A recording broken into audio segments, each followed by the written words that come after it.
Siddharth, will you begin or you want me to start right now? No, please go ahead, Alok.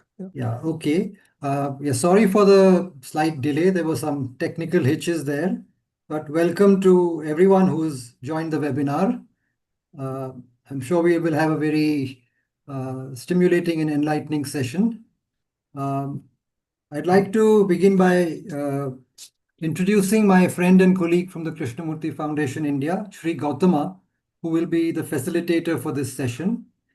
Gautama is currently the director and secretary of the Palar Center for Learning, which runs a school called Pathashaala, as well as a small center for ongoing teacher education. Gautama has been an educator learner for more than 35 years, and he has facilitated some significant new initiatives which I think have deep relevance in today's challenging and complex world. I will briefly touch upon just a few of these. Otherwise, it would be a very long list of things. Prior to establishing Pathashaala in 2010-11, Gautama was the principal and director of the school KFI from 1991 to 2009, almost 2 decades. And during this time, he guided several initiatives that are the hallmark of the school, such as mixed-age classrooms at the junior and middle school level, a dynamic learning program for high school students, and a 3-month in-house teacher training program. He and his team also contributed quite significantly to the Tamil Nadu government school system through a program called Active Learning Methodologies, which reached, I think, up to 50,000 classrooms. Pathashaala, the school which currently Gautam is heading, is by design a manageably small school. That's how Gautam describes it, with 120 students, and it nurtures, I think, a very special atmosphere. Anyone who visits Pathashaala can sense that quality in the air, and it has multiple contexts for learning about a sane way of living in today's world. It is a school that has emerged from an organic and yet a carefully thought out vision, which I think is shared by Gautama along with the other founders of the school, the founding team of the school. And I have long admired Gautam for his passion, his out of the box thinking, his willingness to take reasonable risks, combined with the clarity of educational purpose, which is drawn from a deep understanding of Krishnamurti's teachings. So I think we can all look forward to his reflections on the topic of today, which is numbers, relationships, and atmosphere in schools. So I think he's going to help us to connect these three concepts. Gautam will speak for about maybe 40 minutes, and then we can have an interaction through questions and responses. I see that we have a fairly large number of participants. So please feel free to write your questions even as Gautam is speaking, and certainly at the end of his presentation and talk, you could share other questions, and then we will take as many questions as we can, to facilitate the interaction. So with those words, I'd like to welcome Gautam once again, and please over to you now. Thank you, Alok, for those kind words, and thank Siddharth and my other colleagues for this opportunity to reflect on this question. Siddharth has been talking to me for many months, and slowly this idea of this talk has grown. I'm happy to have this context to share it with many colleagues in the Krishnamurti schools, many friends elsewhere, and thank you very much. So I'm going to run over a series of slides. Normally, I don't talk with slides, but I had to get a little organized here. So I will speak with those slides, and I hope that they will be helpful rather than not being helpful. And I hope that if you have questions, we'll be able to take them at the end, and I'll be able to address some of them. Yeah.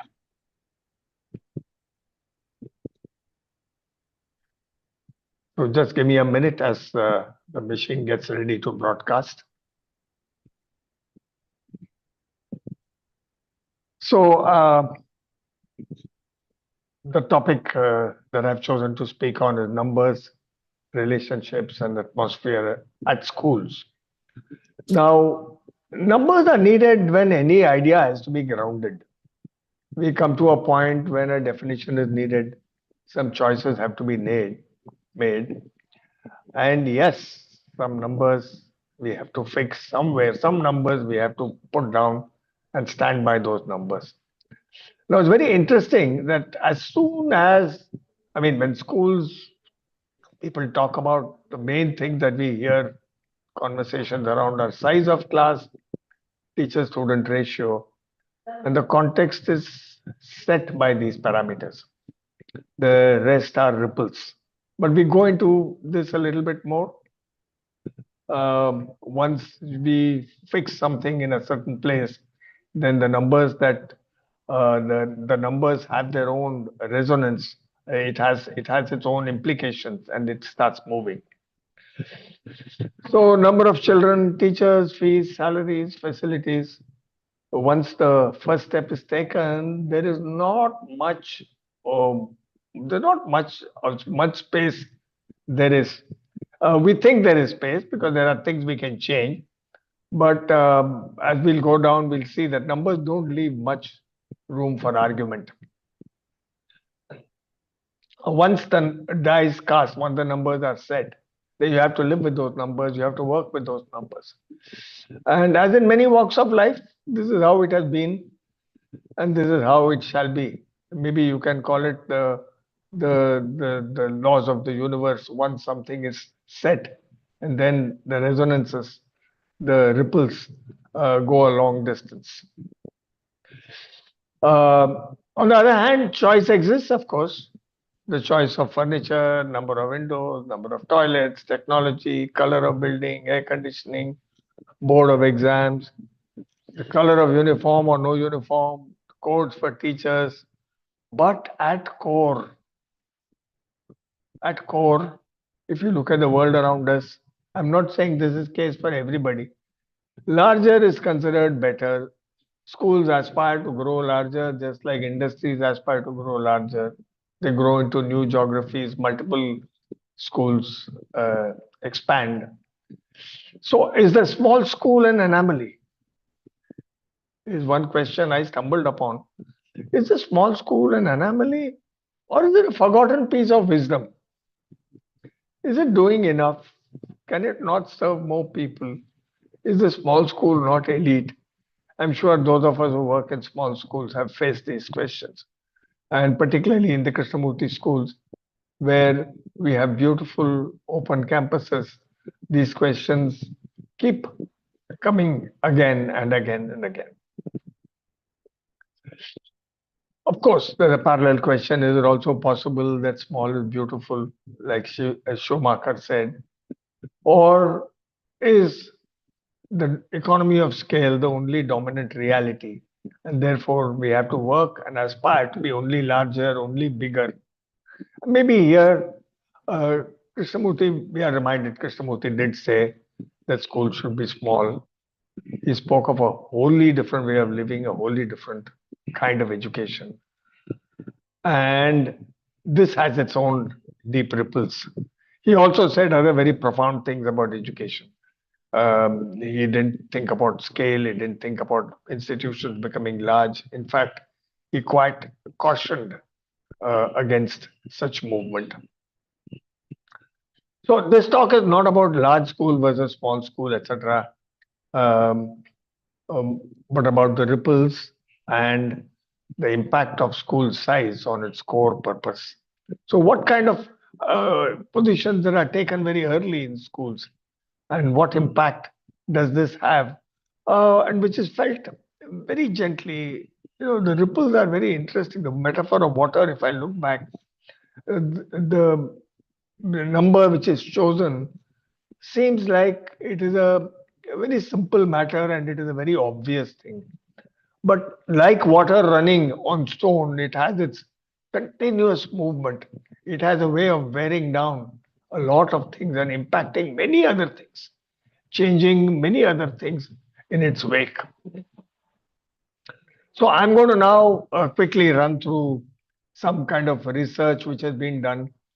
People have always looked for the ideal group size. I mean, people started looking, searching what is the ideal group size, what would make management theories where a lot of effort they've spent to identify the right size, but they found that there is no one right size. But despite that, there were some things that they discovered, and I think they put it down quite simply, and that when a group size becomes large, they are not yet defining what is large and what is small. That group interaction is high in small groups, it's low in larger groups. The cohesiveness is higher and lower. By itself, cohesiveness is not entirely a beneficial thing, but anyway, larger sense of being able to do things together. Higher job satisfaction. Now, this is a subjective thing, but people have said that. Lower absenteeism, lower turnover. People stay a little longer. Of course, in the in the 21st century, I don't know how long people will stay in any job, but how long a job that we do will exist as well. Social loafing. It's a very interesting phenomenon. We'll go into that a little bit later. It's lower in small groups. And productivity, they say no clear relation. So this is quite interesting. In a smaller group or a larger group, as far as productivity is concerned, there is no clear relationship, and you can assume that, I mean, whether you choose small groups or large groups, that the relationship, that the what you will produce will remain more or less the same, the quantum measurable productive quantity. But a whole lot of other factors seem to undergo a change, and you can see this is the work of research scientists and people are interested. You can get it from the internet. Now let's stretch this to schools and class size. This again, a lot of research has happened here, and they found that student learning behaviors and social behaviors and their educational outcomes are three major uh, strands in this. So, student attentiveness, student involvement, class participation, student interaction with classmates, student perceived teacher encouragement, student perceived teacher supportiveness are very interesting things. So,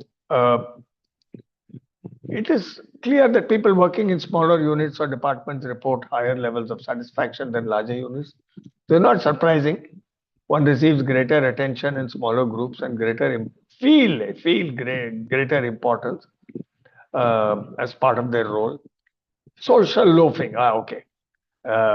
We came up across this term a little earlier in the research paper. So try to understand what is this social loafing. It's a tendency of an individual in a group to reduce effort on a group task. And it occurs when people see that task is not very important, they don't think that individual output counts. And also, group members expect other fellows also to not work pretty hard. It's more prevalent in larger groups than in smaller. Now, I'm sure some form of this, each one of us, if we've been working in organizations, we might have noticed people are sometimes complaining about people not pulling their weight, not doing enough, not taking enough initiative. There's a term for this. I didn't know about it till very recently. Social loafing, more prevalent in larger groups than in smaller groups. Now, the student perception of learning is dependent on how the student feels, how the student experiences the processes in the educational environment, and also with peers. The factors affecting the student's perceived learning outcome may include attentiveness, involvement, class participation, interaction with classmates, perception of teacher encouragement. That was a very interesting term I came across. Perception of teacher supportiveness and class size. Student perception of teacher encouragement is higher in smaller classes than in larger classes, where you have fewer interactions in larger classes. So this is almost intuitively, I think many of us as teachers may echo this. Social behavior in small classes is generally more positive than in larger classes. Less likely to be disruptive. I think that's an accurate statement. I'm sure some of the teachers here, even in smaller classes, may have experienced behavior which is quite disruptive sometimes because of the energy, because of the kind of enthusiasm and because of other factors. Larger classes decrease classmate supportiveness and pro-social interactions. Student interaction with classmate will be higher in classes than in larger classes. Now, I will reflect on this based on my own experience a little bit later, and maybe you will find that some of your experiences are similar or divergent. Large classes allow students to have a passive role in class, which may decrease the likelihood of initiating or responding to the teacher. We have noticed, even in smaller classes, that a few people very easily are able to respond. But because those few respond, many others become passive. And it requires a lot of effort to see that a class is active, class of students is active, and teachers have to attempt keep this in mind and work with building the kind of communication so for students to move away from their passivity. Large classes permit a greater anonymity and enable students to see themselves at the periphery of the classroom. Facilitating strategic withdrawal of the majority. This was a very fascinating thing I came across. I mean, it's almost as if people no longer support the work of education, which is supposed to be shared between the teacher and the student. So you have a larger class, it's almost as if you're setting up a context where strategic withdrawal of the majority from the core purpose will take place. And of course, student participation level will be higher in small classes than larger classes. And students in larger classes report less involvement also. I mean, they have other things which are more important than this particular thing for which they've come together. It shrinks in importance. Now, I'm going to share with you some thoughts from Robin Dunbar, who said many interesting things about social anthropologist who studied groups and came up with very interesting perceptions. He said that some neurological mechanisms help us cope with ever growing amount of social connections. Humans have the ability to facially recognize about 1,500 people. Very interesting number. Relationships across very big units become casual and don't have meaning that it has when we are with close friends. Most militaries are able to maintain the sense of community at 150-person groups. The answer has to come out of that. So Dunbar says trying to create a greater sense of community seems important. And how do we do this? What do we do? What do we know about this? That it's community over friends. Relationships across very big units become very casual, don't have the meaning. Trying to create a greater sense of community, what would it mean? And now we go over a story, which is this Gore-Tex. Some of us may know about this organization, Al Gore's family, that makes wetsuits, hiking boots, and ponchos. And is subject of famous anecdote in the world of sociology. Bill Gore set the company up in his backyard. Gore-Tex grew and grew until Gore opened up a large factory. That too continued to grow. Interesting. Then one day, Gore walked into his factory and he said, he simply didn't know who everybody was.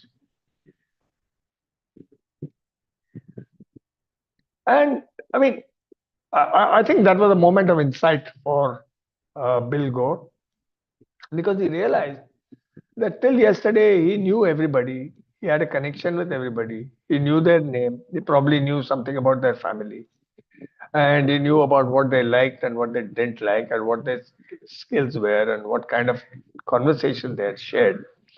And he simply discovered that this was no longer the case. Gore wondered why. His gut instinct was the bigger a company got, people were much less likely to work hard and help each other out. People couldn't keep track of each other. The sense of community was gone. And he made a major decision. He said, no more than 150 employees in any of his factories. In smaller factories, Dunbar said everybody knew who was the manager, who was the accountant, who made the sandwiches for the lunch. Things ran better this way. I mean, how does it matter who's the accountant as long as you go and give the bill and the accountant gives you the money? But you know who the person is and something about what the person is doing, and maybe something a little bit about some of the difficulties that person faces. How does it matter who makes the sandwiches? Does it really matter? Interesting question, isn't it?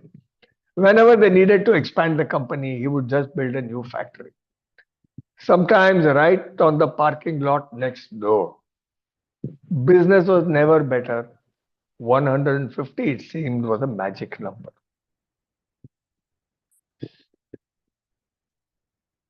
Yeah, other research, I'm leaning on some research just to kind of underline some points. It doesn't look like it's just a quirk of one person's discovery.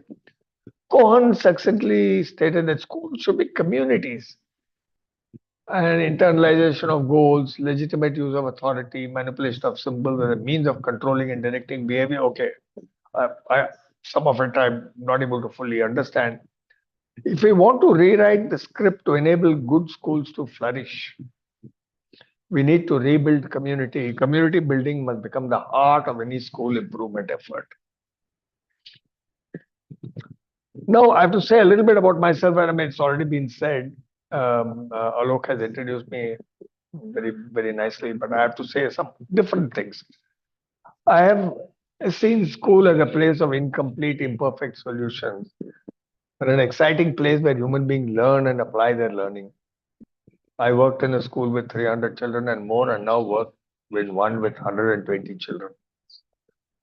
At the school, I learned early that the main job of the head of the school was listening. And so, in both schools, children, colleague, visitors have always had access whenever they wanted, and I've always made time to listen. I learned that if problems are visible and there is no movement, the problems look bigger. Without a culture of dialogue and open sharing among teachers, the wisdom of the house can't be tapped. And I worked hard at this. So when Pathashaala was set up, I saw the processes at the school serving us extremely well. That this is very important because the lessons that we learned at the school have served us very well in Pathashaala. When Pathashaala was set up, there was a big question: what should be the number of students? In Krishnamurti Foundation India, Krishnamurti Foundation Trust in England, Krishnamurti Foundation America, we have schools. We have schools with 70 children, 240 children. When Sahyadri was started, 300 children. Valley School, Rishi Valley, the school 350 in Rishi Valley, 400 in Valley School now. What should be the right number? What number should one think of when one is setting up a new school? So we were thinking of 150 as a small school, but chance encounter with Dunbar's number provided a basis. There was at least a basis for thinking about numbers. And Pathashaala started with a design strength of 150 educator learners and learner educators. So 120 children, about 30 adults. That's roughly the community size we planned for. Now, in a large organization, one knows and is known to few people. Daily contact with 5 or 10, and if one has a different kind of a job, maybe a little bit more. In a small organization, one knows and is known to many. Daily contact with more people. Now, I have had lots of conversations with children, finding out in their old schools. Some of them come from schools which had 500 children, some of them come with schools 800, 1000 in India, overseas, wherever. And it seems to be that most people, and I mean, this is subjective, okay? And 5, 6, and there are some people who are very social, who interact with many people in a day.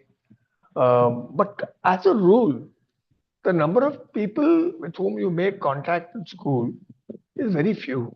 Given the size of the school, you have school with 500 or 1,000 children, and you end up being kind of talking to, interacting with about 5, 8, 10 people maximum. Now, in a small school, first of all, you get to interact with more people. And at Pathashaala, I see we have children from the age 10 to 18, and we have about 25 adults. And we find that on a daily basis, we have also non-teaching staff who also eat with us. So on a daily basis, you have at least 20, 30, 40 interactions of different kinds with different people. You're not, I mean, even though there's a tendency sometimes for people to cluster in small groups, you find that these interactions are unavoidable. Also, we have designed the school in such a way that there is something called randomization. Every day, you don't sit with the same group of people in class, you work with different groups. So you encounter different personalities, different temperaments, and your voice is heard, your voice is recognized. So, using Dunbar's number as a reference point, we chose 150. And some of our learning from uh, Dunbar and Gore. In a group size larger than 150, depth of relationship seems to diminish. In groups more than 150, anonymity grows. This is a very crucial thing now for schools to consider.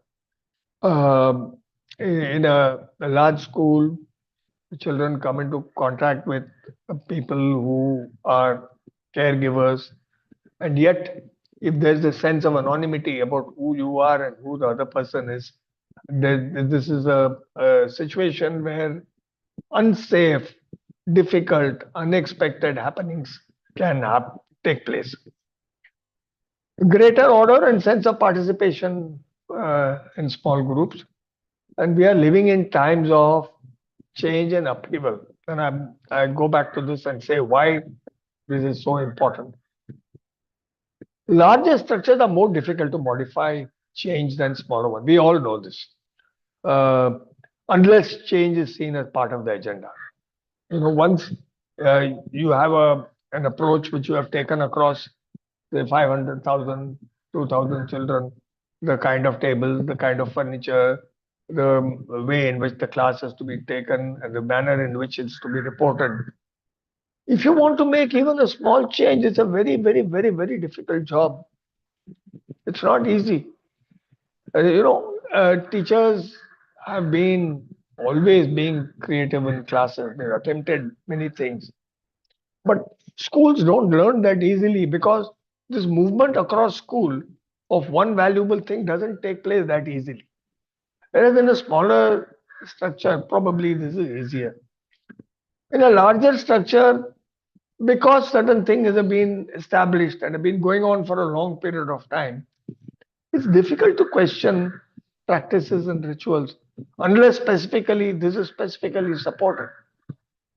So therefore, the practices continue, and along with them also even the dysfunctionalities which have gathered, you know, like barnacles on a whale, they also continue, and we don't move that easily.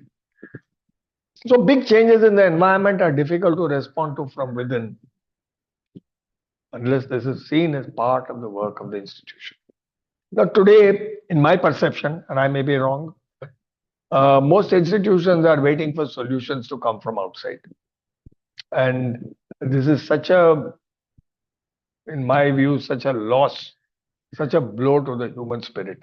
Why should the world outside, why should the big organizations, why should the tech organizations find solutions to situations that we encounter? Is that a way of actually distancing ourselves from the problem and giving up in some sense? So, okay, we are living in times of change and upheavals. The young have in their gaze what adults see, and they are sitting at the same table. I want to say a little bit about this.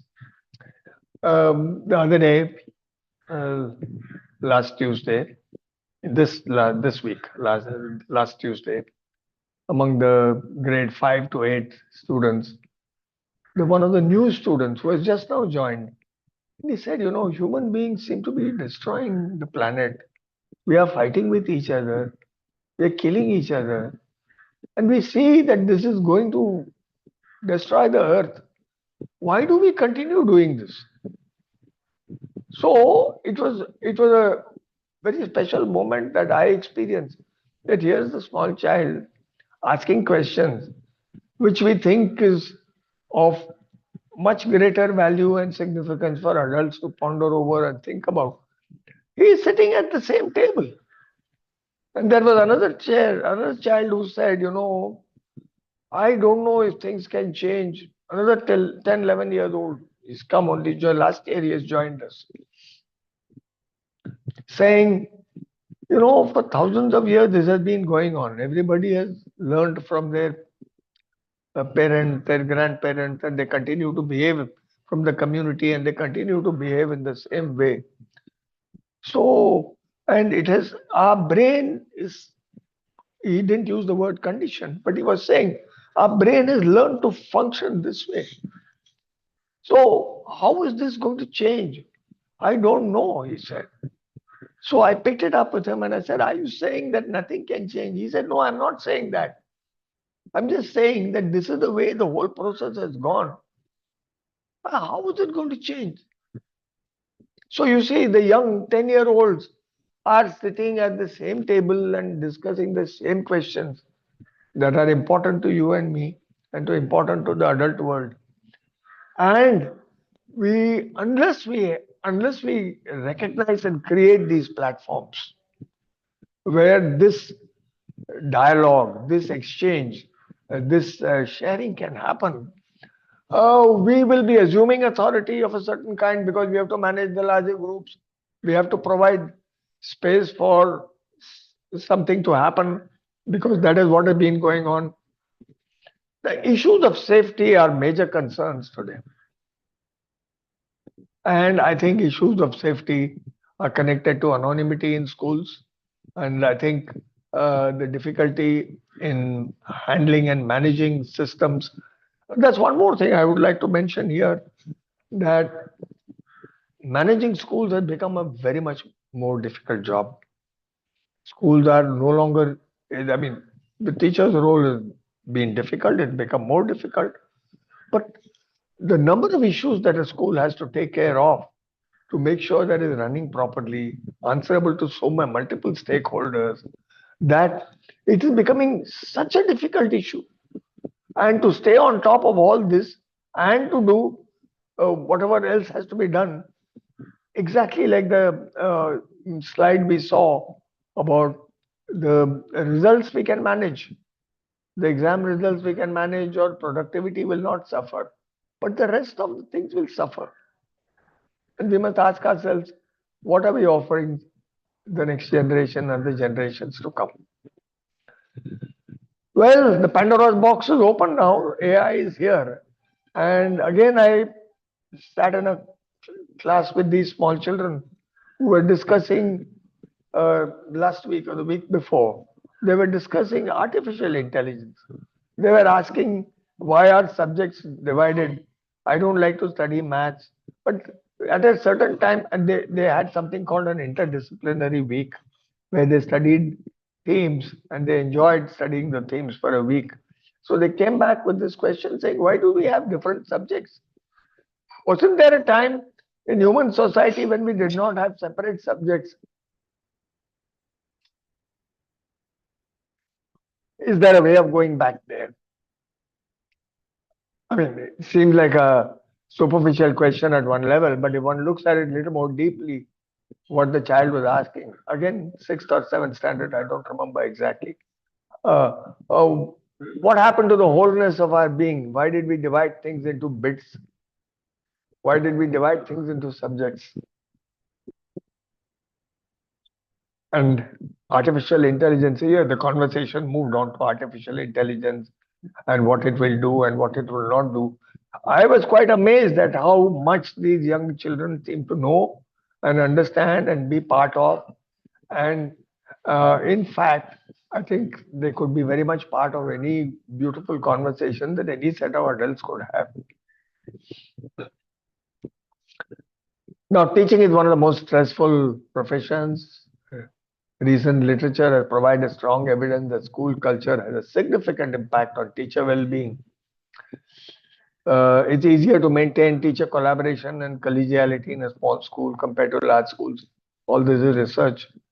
The research that there was less appreciation of opportunities in large schools, and teachers were able to participate in decision making and collaboration much more in smaller schools. Teachers in large schools are likely to have less autonomy than their counterparts in small schools. So I'm now moving on to some questions. What is the core purpose of school? And we can't run away from these questions. We have entered the zone of questions. They are there already. Everything is changing around us dramatically and at a rapid pace. Deliver academics and exam skills to children. How relevant is this in a world that is swept by AI? Is our role core purpose to satisfy parents or satisfy children or both? And is catering the required approach? Many schools seem to have taken the catering approach. You cater to what the child wants, you cater to what the parent wants, and you stay out of the zone of conflict for a little while. But it's not as if you are able to answer the bigger problems. Thank you, Mani. Deliver employable skills and attitudes. What are these in a fast changing world? What are the deliverable employable skills? Who knows what they're going to be? Everybody taking a shot at it. There are a large number of new courses, but who knows exactly what is going to be required in 5 years from now or 10 years from now? What are going to be the lasting attitudes and skills? And ensure, is it our role also to ensure emotional stability and a sense of well being in an atmosphere of uncertainty and social media fueled anxiety? It's not going to be very easy. So, but is that the core purpose of school? There's a time for questioning, whether we like it or not, everything is being questioned. Notions of what's working, what's not working. Ideal size of school, ratios, how much time is spent on academics, how it's done.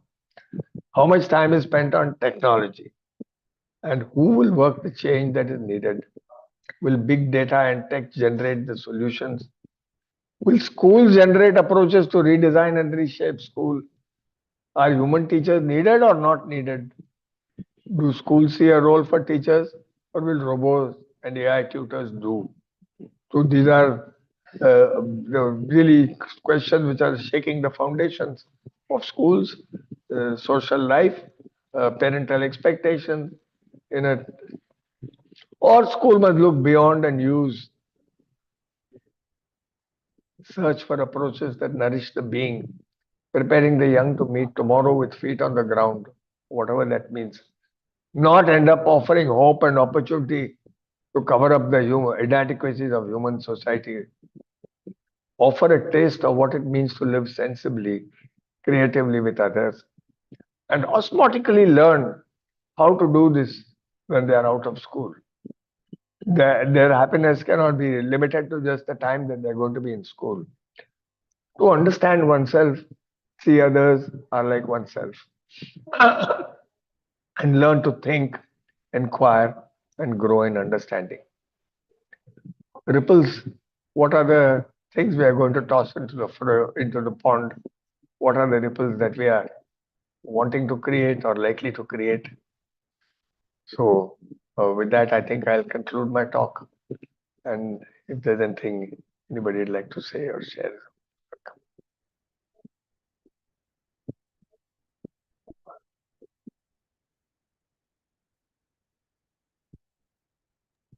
I have to do something about the Zoom meeting.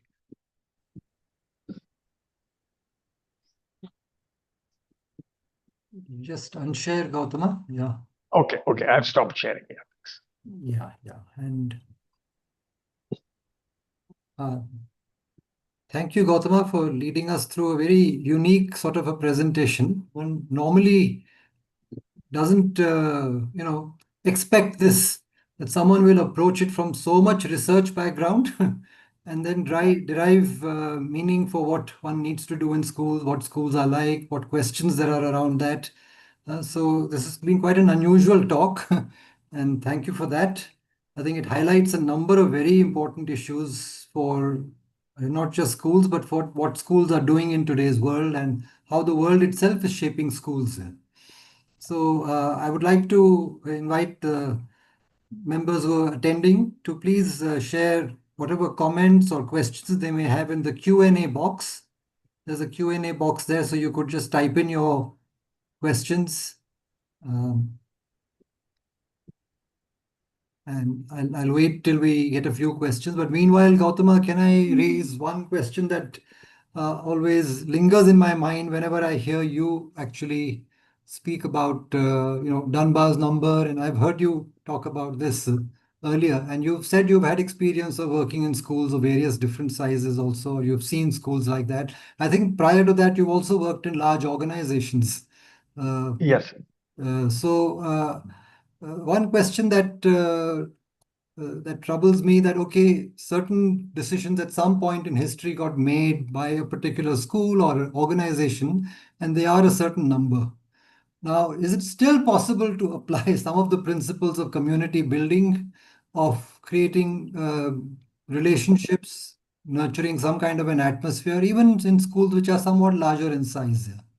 I'm not talking about the factory model of schools, which were Yeah. product of the Industrial Revolution, but well-meaning schools which have, say, got 500, 800 children willy-nilly for some reason. Is there some way in which one can, within that restructure, within that, is there possible to bring in some, as you say, change with intent, which still makes it possible for nurturing teaching learning relationships to happen and for a more holistic approach? Oh, that's a very, very important question, Alok. I have been also kind of thinking about this and also did some research about what has been happening in other parts of the world. I know, for instance, that some schools in Canada, USA, and some parts of Europe, they um, broke their schools up into smaller units, self-governing units, so that there was this sense of cohesiveness. Now, I think just let's look at this pattern. The smaller community approach of schools, for instance, if I take a school like Pathashaala, everybody knows everybody. You are known to 150 people, and they know you by name. Sometimes they have sat with you at the table. Sometimes you have walked with them. Sometimes you have chatted with them. Uh, there is some contact that has been made with a large number of people. And it's not as if one is extracting something from these people. It's just the fact that you are recognized. I think I would use the word that something happens to your being when so many people are able to relate to you and over very, very simple things. Somebody may even say, put your chappals properly. Another person might say, why have you wasting curry leaves? And third person may say, let us walk together. It is, I don't know, just contact with human beings, which is not extractive, which is not just transactional, which is, which is not just trying to make something out of it. Yeah, yeah. I think having a space for such contact, Hmm. I think is what makes sense and nourishes the being of a child. Hmm. Hmm. So, just going back to the earlier point that you were saying, so would you say that even in a larger structure, if there are substructures where at least that kind of contact is possible, so it's not just a simple hierarchical top-down structure, but then there are Yeah. within the space, uh, say, a class and the class teacher, together, or a house structure which is not like 80 students in a house where you don't know each other, but something of that kind. Schools have experimented with different structures, I know, over time. Different schools have. Or some kind of mentoring relationships between not just the children you're teaching or whom you're class teacher of, but some group of children whom you meet outside all the other defined relationships that you have. I think certain universities try that kind of a process of tutoring and so on, having tutors.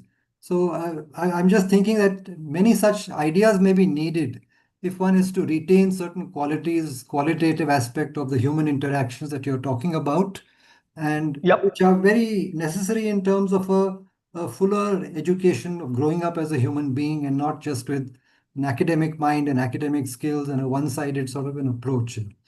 So anyway, thank you for your response. There are questions coming in now, so I'll, without ado, okay, first is just a comment, nice insight with research-based evidence, thanks. This I'll come to a little later. What is the major difference between an esoteric school and a JK school? But maybe we'll first take Dear Gautam sir, I'm not sure if I understood the gist of your talk, given you touched on so many themes, but my question is, how would you, in 3 bullet point sentences, summarize your presentation to laymen who don't have access to PPT technology? Was your presentation applicable to policymakers or to teachers or parents or to all? Hmm? So the 3 main points, in fact, I think that's a good question to extract, the key essence of what your talk is about, and then we can go to other questions after that. Okay, I'm going to dip into old African wisdom. It takes a village to grow a child, and a village of different kinds of experiences, different kinds of contact, not all of them transactional, but just that you are recognized by a larger group of people. I think it makes a difference to a child, and it makes a difference to the people who are part of this community. Number two, we have focused a great deal on end oriented communication between adults, children, adults, and adults in organizations as well. In focusing just on this, we have lost the human being. It's like losing the tree for the wood. We have lost the essence of what it means to be a human being. And I think somewhere opening out more contact, being able to relate to a diverse group of people and relate to each other as equals. What I was talking about children was earlier, we used to think that children are some people we have to teach, we have to inform, we have to tell them about things because they don't know. And I pointed out they are sitting at the same table that you and I are sitting at. They are not in any way inferior. Yes, it is our role to take care of them. And to build this approach of being able to talk as equal, which Krishnamurti talks so profoundly when he says, get off the pedestal. This is a very tough challenge. And technology is also not going to help us in any way in this regard. The third thing, I think being able to solve our own problems, to create imperfect solutions, and to try things hands on, to attempt solutions is far more important than looking for efficient bought out solutions. When you attempt something, even if it's a problem you're trying to solve, if you're trying to design something, you're trying to arrange something, whether it's a child or an adult, it's a process which nourishes your being. Whereas if you just purchase something, it just tells you that you can't do this and somebody else has to provide a solution, and all you can do is to buy it. So I'm speaking about a culture and an atmosphere which allows you to participate, which allows you to accept and not be terrified of the fact that what you say or what you do may be imperfect. Thank you very much for saying that you could not understand what I said. It happens to most of us many times. Somebody says something and we don't understand, and it's okay, but we can talk together. We don't stop talking to each other because we don't understand what the person said or what the person implied. Okay, I don't know if I covered 3 points, but maybe there are more, but I think I've covered the 3 points. Yeah, no, I think you have now rephrased a lot of things which you said in your talk, and boiled it down to the main principles, that a school that enables many people to contribute to each one's growth, the village to raise a child, that the quality of human interactions is very important. The human being should not get lost. And that an atmosphere which allows you to experiment, try, ask questions, bring about changes, small changes within your own context is something which enables you in the long run to meet life. Perhaps, if I could also further summarize what you might have. Absolutely. It's building for life for the future. Yeah, thank you. Yeah. So there are several questions, and I don't think we'll be able to go through all, but let me pick a few which I uh, feel might be relevant to, the others. Some might resonate with each other. How can one contribute and nudge their school or organization to challenge and change the traditional way of thinking, while so many things are at stake in running the school, as you mentioned? So this is related partly to my first question also, I think. How does one nudge or motivate change in a non-traditional in a traditional setting?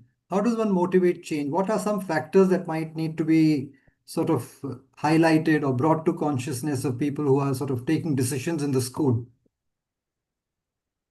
You know, the importance of building the right atmosphere in school for teachers to be able to participate, to think together, to have a robust kind of examination of what's being suggested, what's available is so important. I think everybody will agree with this theoretically. But to set the ground for that, from my experience in the school and also what I'm seeing around me everywhere, it is not easy. One has to work very hard to create that. It can't be a flash in the pan. You won't get easy solutions. Is there a deep commitment to the understanding that my colleague is as wise, as good as me, as intelligent as me? In that case, I can listen to my colleague very carefully, respectfully. Is there an acceptance of the fact that my colleague may not agree with everything? In fact, if people agree too easily, I think it's dangerous, downright dangerous. So, an atmosphere of ferment, where there's a ferment, where people are discussing, talking, questioning, and yet working together. Now, to create that atmosphere, and I think Krishnamurti left us a marvelous legacy. So maybe we have a little bit of an advantage in this. But most schools who don't have these principles are there fundamental, and they're only looking at the outward results, I think they will struggle because the means are not available for this. If you do not recognize that every human being has the capacity to argue, discuss, talk, if 10-year-olds can raise such profound questions, what has happened to all the adults? I think we've all gone through our own education and our own growing up, and we've all been quietened down. We've all been asked to keep quiet and not raise our voice. There is such a terror in human heart of disagreeing, of raising one's voice, of asking questions. That's the society we have created, where we don't welcome questions and argument, we don't welcome opposition, we welcome agreement. And that is a horrible, terrible thing that we are living through. And with that atmosphere, how will you create the right atmosphere? You can't nudge a school in that direction. Some people must think and see it as valuable. Some people within the institution must hold this ground. And when more and more people within the institution hold the ground, then some magic happens. You're saying really the catalyst is in being able to have adult communication where people are Absolutely. thinking together, trying things out together, reflecting, questioning certain age-old practices, seeing whether things can be done differently, maybe learning from other environments where things are happening Absolutely. differently, Absolutely. so on. So a lot of that is needed to inject something new, and schools do need to keep reinventing themselves rather than remaining in the same mold. Schools or Absolutely. organizations. Yeah. So thank you, Gautam. I'll pick up one of the earlier questions. What is the major difference between the JK school and an esoteric school? I'm not quite sure what is meant by an esoteric school, but you could use your own interpretation for that. Okay, I'll leave the word esoteric alone and I'll say because probably it seems to suggest that is they are rather odd and rather exclusive and rather special. Krishnamurti's teachings, where education is concerned, there are three or four very deep fundamentals. One is, can we not have an atmosphere which encourages fear? There is fear in human beings, but the atmosphere cannot use fear in a coercive manner to get people to do things, to achieve certain results, to manage certain situations. So, if so, not using fear is one very strong, I would say, cornerstone of Krishnamurti's teachings. Second one is, he seems to suggest that we need to find ways for reasons for doing things which are beyond reward and beyond punishment. Punishment we are afraid of, therefore we do something. We love reward, therefore we do something else. They are not very different. Now, he also talks about questioning everything. Now, I don't know if this is really something that we value enough. Today, everybody asks questions. Yes, that's true. And that's very healthy if you ask me. But do we value that? Do we value the fact that people must question? Do we appreciate questions? Even if we do, or are questions only a means to uh, giving an answer, finding a solution? Now, this is where Krishnamurti is very different, I think. Questions, as far as I understand, are a way, the inroad into inquiring deeply, going deeper into something, understanding what is happening a little more deeply, traveling in inquiry, which he says is completely different from the movement of thought. Now, what this is, one has to discover if there is such a movement. But certainly, these seem to be some of the. He also talks about many other things which I can say. But if you just looked at these, uh, you might understand the difference between Krishnamurti schools and other schools. And most important thing that he said was not to accept anything, even things that he said. He said, question everything. Even I have spoken, don't accept it. In fact, he went very far. He said, tear it to bits. So I don't know if you know esoteric schools which say, tear whatever I say to bits. We as human beings die to say that. Yeah. Yeah, and in some ways, we demanded that you should be original, not followers, right? So there's a question, a very simple question, I think, which could be a good follow-up from this. Do we have a clear vision of what the outcome of a student should be at the end of schooling? Yeah, I think the last 200, 300 years have muddied the ground quite a bit. Earlier times, people were looking for jobs nearby, being useful to community, doing something, belonging to a guild, following the trade of their parents. But in the last 200, 300 years, what was meant by work underwent a change.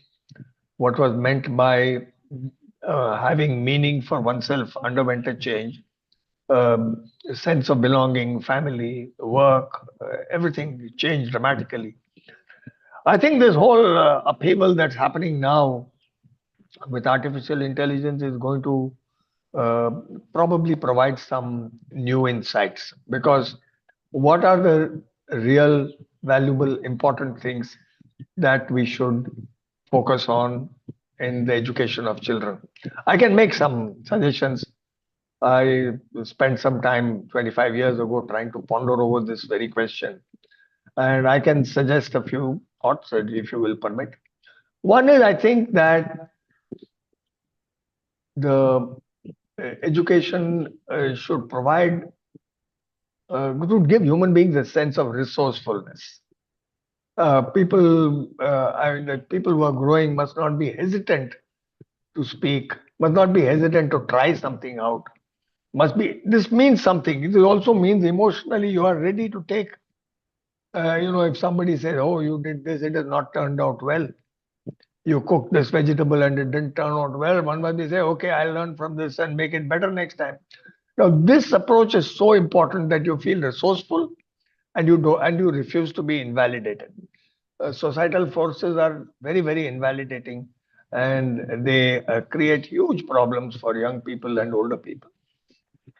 So refusing to be invalidated, which means refusing to accept a yes very easily when people say without questioning, and also not being completely blown when you hear a no or when you hear a criticism. Now, this emotional resilience is absolutely vital, and I think it is most important. Then, being able to be a learner, you see, I think to embrace a subject which I never knew or try something which I never did before. I never did gardening before, so but somebody says, "Come, let's do some gardening."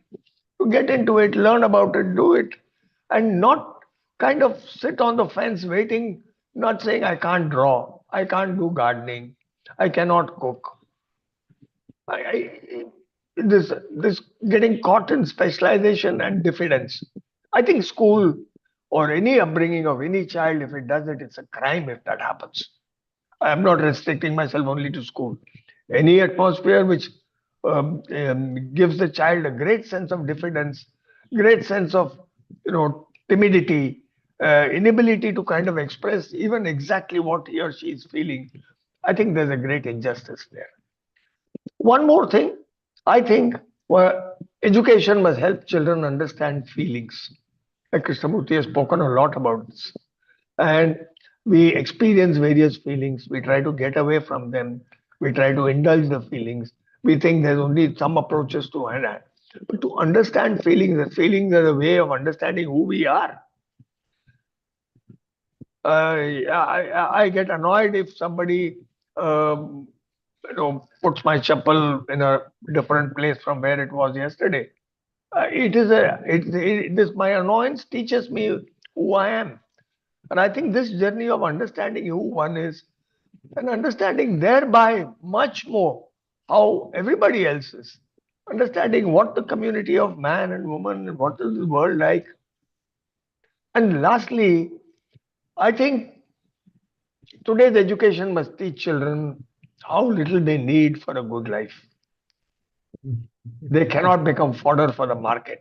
I'm sorry, much of our education today is blind to this, and the marketplace is doing much more education than schools and homes are doing.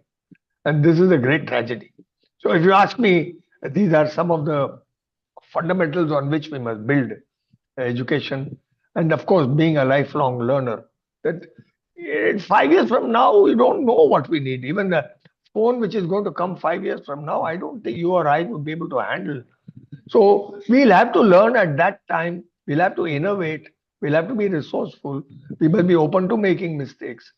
So this quality of engaging and proceeding further, I think we need to make this part of it, whatever we want to communicate to children.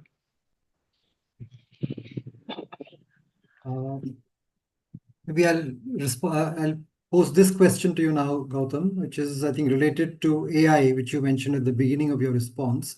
Now that AI is taking over, and this is a very important statement, taking over. In some sense, that's the hype which is there now, that AI is going to take over many things, jobs, workplaces, things at home, etc. Now that AI is taking over, how actively should schools embrace AI in the curriculum and daily activities? And in what way do you think it would impact the magic number of 150 people in a school? Again, I return to the conversation with these little children. When that girl was asking about can we go back to a time when subjects were not divided and we still had education? Can we not have that kind of education? Somebody else was raised this question about artificial intelligence, saying anything that one wants to know, like one person mentioned, we are not using calculators, we are losing our capacity to think and to do numbers in our head.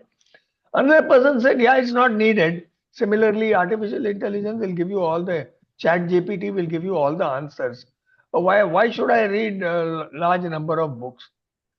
Then somebody else had said, then we will lose our capacity to think and to do work. And then we discussed whether in school we should, use artificial intelligence tools and we should just kind of make it available to everybody. Children were very clear. They said, no, no, no, we don't need that. We don't need it for our life. We need to understand things, do things by ourselves. And I think it is not clear exactly what we should do. But I think we should be suspicious of ready made answers, whether they are coming from human beings or from machines. And machines are giving us what we want to get. Like the shopkeeper gives us what we want when we go to the shop.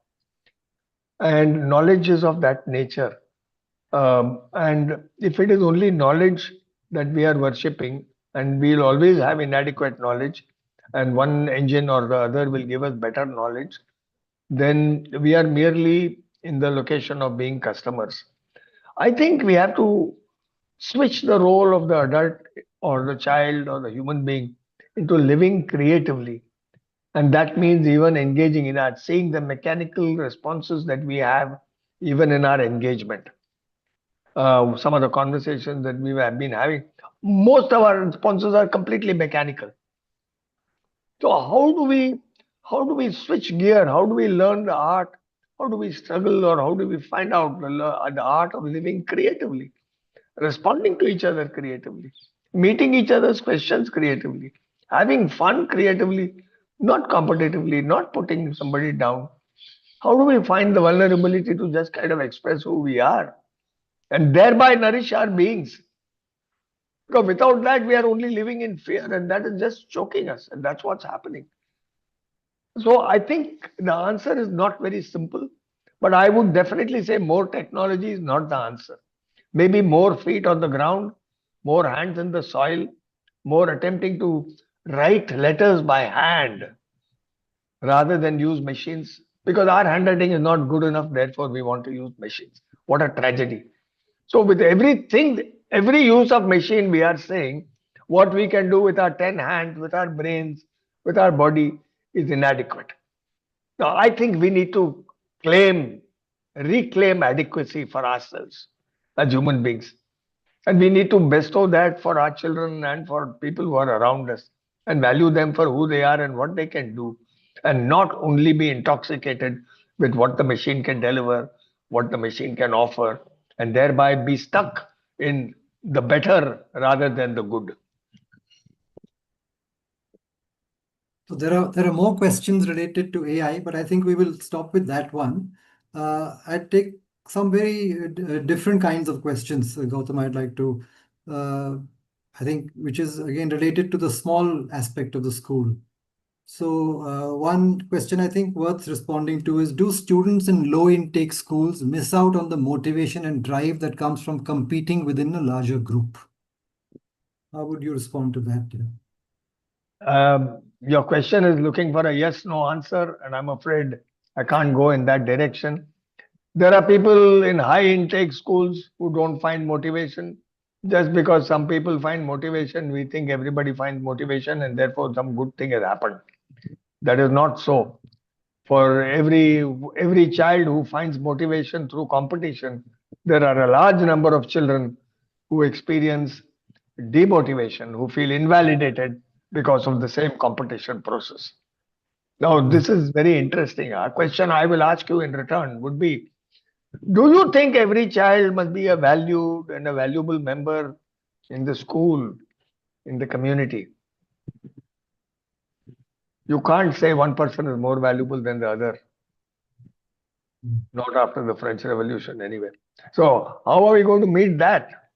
We don't know how to create equitable spaces. Let's answer that. And therefore, we are accepting whatever people have said, and we have created these completely unequal spaces, worshipping somebody who does something better. There's also the whole question of intrinsic motivation and extrinsic motivation, which comes through competition. And whether the person who's competing well in one context, if he loses in the other, what is his emotional resilience in dealing with that? I think just posing that as a parallel. Yep, I'm sure that is happening right now in the world. The people who have done very well in schools, colleges, who have done very well academically, who have got good jobs 5 years ago, 3 years ago, 10 years ago, are suddenly finding they don't have a job. They have to deal with that situation. They have to deal with the situation where they have been put on the shelf or they've been let go, as modern parlance. And they have to deal with this, absolutely. So, what happens when what was valuable in your capacity some time ago stops being valuable in the present context or the unfolding future? What happens? Sure, very important question. Okay, another question.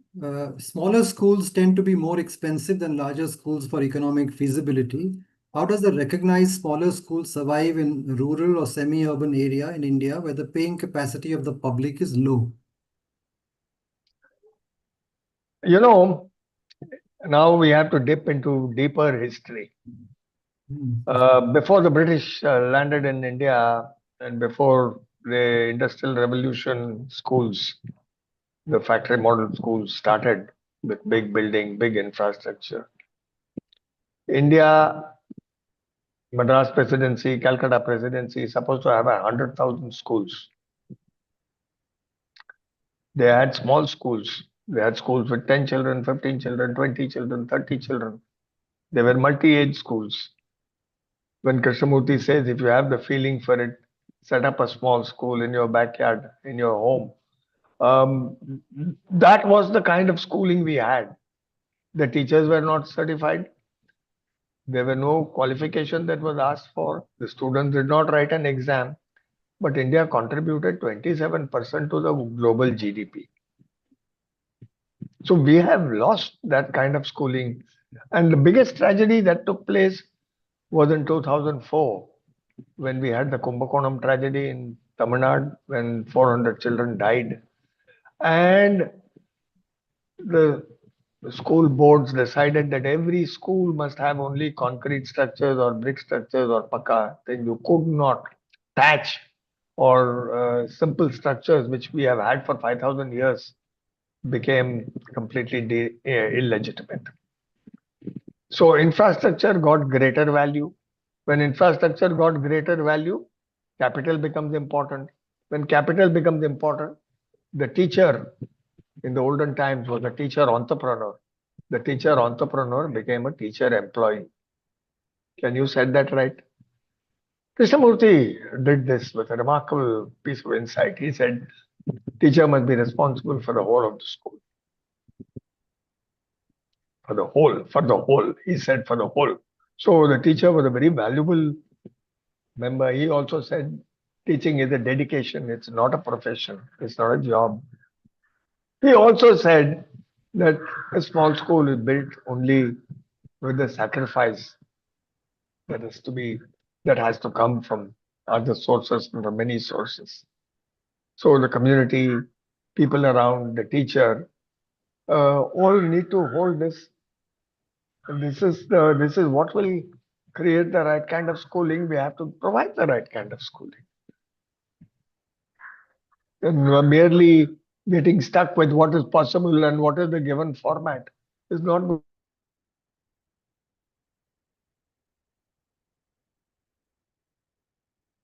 Oh, I think we have briefly lost Gautama there.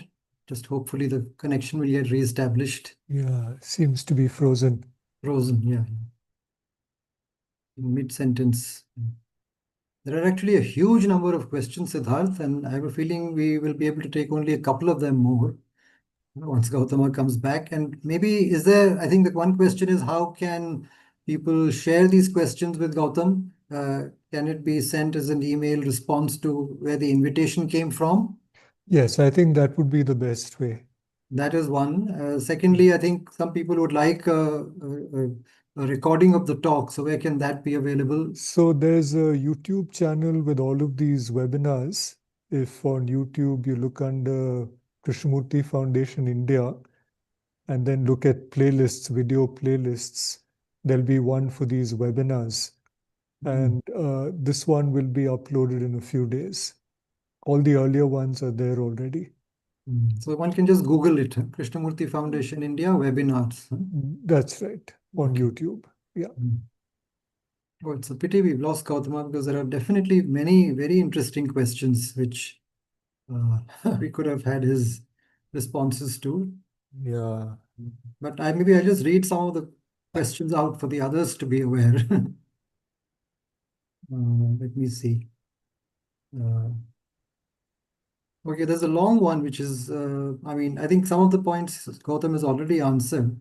How do Krishnamurti schools balance philosophical teaching with the need for academic rigor and preparation for standardized tests? Maybe he's not responded specifically to that. What specific practices are in place to ensure students develop a strong sense of self without becoming isolated from the world outside the school? I think that he has responded to, I feel, quite a Yes, bit. I think so, yes. Yeah. How is the school's non-authoritarian philosophy applied to the curriculum, especially in subjects that rely on a fixed body of knowledge like science or history? Not specifically answered, but maybe one response would be that no body of knowledge is actually fixed. It's, and interpretations are constantly changing, whether it's in science or in history. And I think one will need to have to move with that.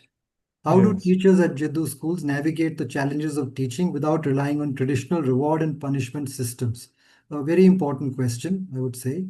And I think implicitly Gautam has responded to that. It's really the relationship between the teacher and the student which makes the student and the teacher have regard for each other.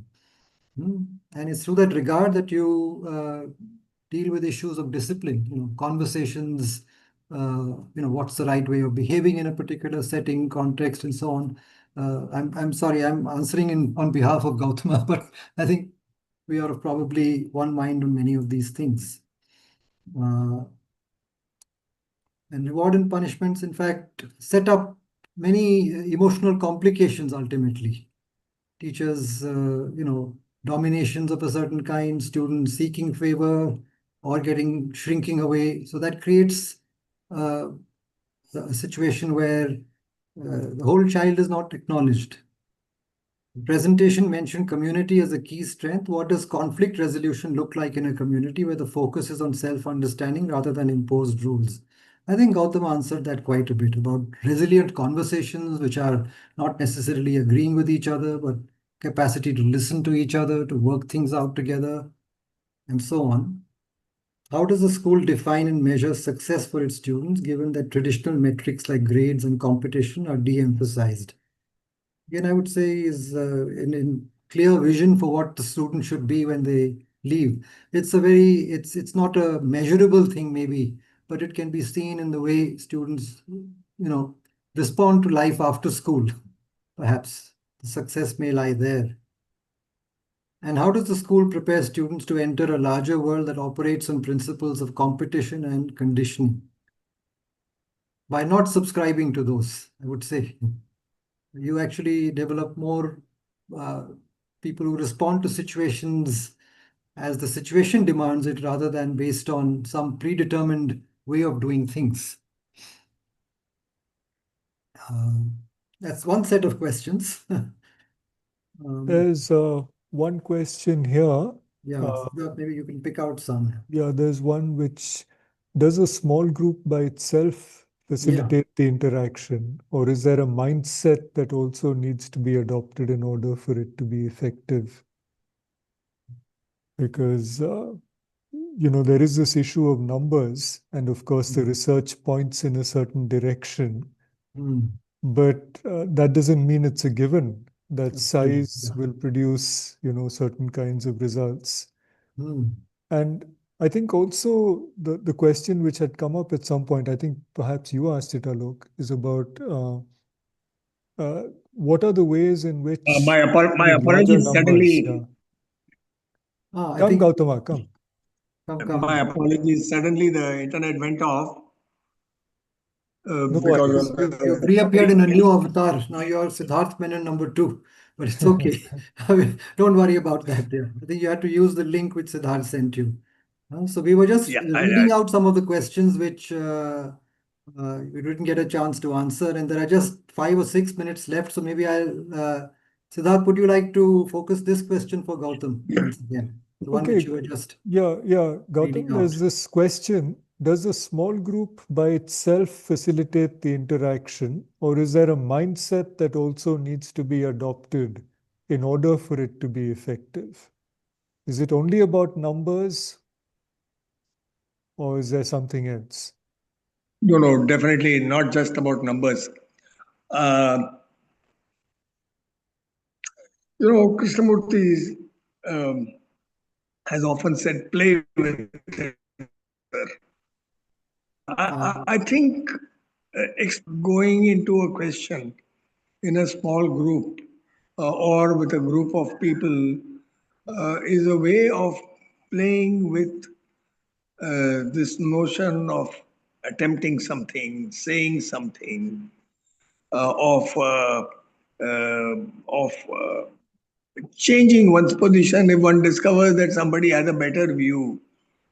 So the mindset must be one which allows the exploration, and exploration can happen with questions.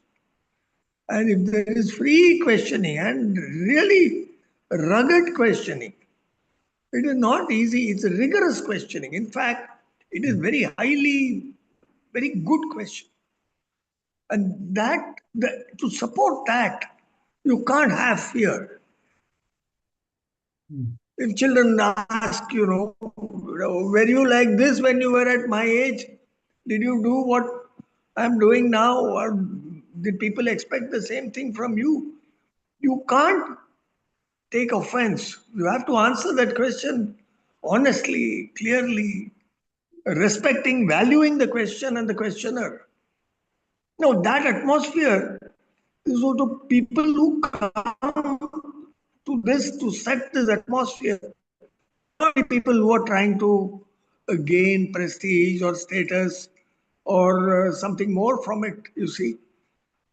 So that is yes, it is, I think, very much that mindset is very important, I think, very critical.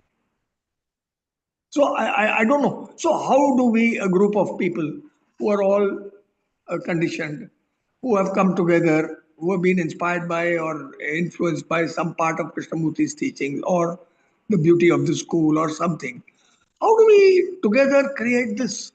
It's a movement, it's a learning journey for all of us, it's a learning journey for the whole community.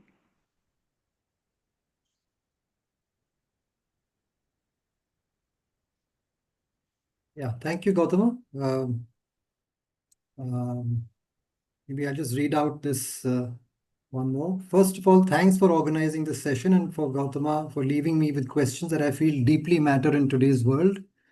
My question, having read and found ideas shared in small is beautiful, relevant, what is your experience are the challenges of staying small? One I'm sure is the desire oftentimes of striving for more and big. What would you say are the challenges of staying small? A related question also. I think. Yeah, a related question is about teachers' emoluments. It's a practical question that Krishnamurti said that earning out of your work as a teacher is not your primary aim. So how do teachers in a small school balance that out as a moral issue in their own lives? I think this will be the final question because we will be running out of time. The emoluments question I will take last. The first one will be the challenge of staying small. Yeah. Yes, the pressure to grow, the pressure to do more, particularly in beautiful places which are not just boxed in,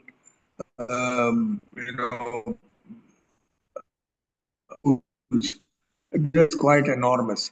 It's almost like to feel guilty about having a beautiful school and one is falling short in the eyes of society because the numbers are not matching. If somebody in 4 acres of land can have a school with 1,000 children, if you have 4 acres of land and you have 200 children or 300 children, then you're not doing enough. Somehow, there's a certain sense of pressure that's there. So, but Krishnamurti said something very profound. He said, to make money out of education is immoral. And we don't have perfect models. So just focusing on numbers is not a good idea. Schools are work in progress. We are trying to discover a type of education, the quality of education, which will be meaningful and relevant. Not for 5 years and 10 years. It is not like some industrial product which has a shelf life of 5 years. We are talking about human beings and their life, which is going to 60, 70 years after school. What are we doing with them that will give them a foundation, a basis, a strength, a clarity for taking forward their lives with feet on the ground, with their hearts singing? What can we do? The question is not easy to answer. Therefore, just to say that, I mean, we will, those people who see the truth of this, who are willing to still try, when Krishnamurti says, are you willing to give your life to it? People who say, are you willing to work with this? And they find joy in the conversations with children in attempting to create the right atmosphere. It is hard work. There's one more thing I did not say about small schools. In small schools, people do multiple things. They do many more things than people do in larger schools where the roles are stratified much more clearly. And therefore, one finds that one is quite busy, that life is quite full. Sometimes people don't have enough time for themselves. So this is the sacrifice that is involved in this work. I won't use the word sacrifice, but the other part about money, when I joined the school and at a certain time, standing and looking at the beauty around me and the laughter of children, listening to the laughter of them as they were coming to school, I felt the blessing of what working in a small school meant. You did not have to tell a lie. Your food and shelter were taken care of. And the mission, if one can call it that, was for awakening of intelligence. And one also got a salary. One had to live very simply, of course. But I think, I think to get into a comparative mode with industrial workers or some office workers or something of the kind and try to match, I think I think it's a poor way of valuing who a teacher is and what a teacher work is. Yeah. Thank you, Gautama. I think on that note, we've come to the end of our time. Thank you so much for a very, I think, insightful and passionate communication, starting with a lot of statistics and research data, but I think boiling down to a lot of essential, themes running through education and through the intent of having a small school and what kind of a small school too. And which is not an esoteric school, if I may say. It's a very down-to-earth, grounded, practical school with good human relationships at the core of it, which builds people for the future. Right. So I think we will end now. Thank you very much for all of you who stayed on, the participants, through the 1.5 hours. And sorry for the slight delay in starting. As always, technology is not always cooperative, and AI will not be the solution finally to everything. AI is also prone to its own biases, mistakes, and we have to ultimately rely on human intelligence, which has created AI after all. So thank you very much. And Thank you. Can end now. Thank Yeah. you. Thank you. Stop Thank you, Siddharth. Thank you, Alok. Thank you very much. Thank Thank you, you. Gautam, very much. Wonderful, Gautama. Thank you. Thanks, Alok.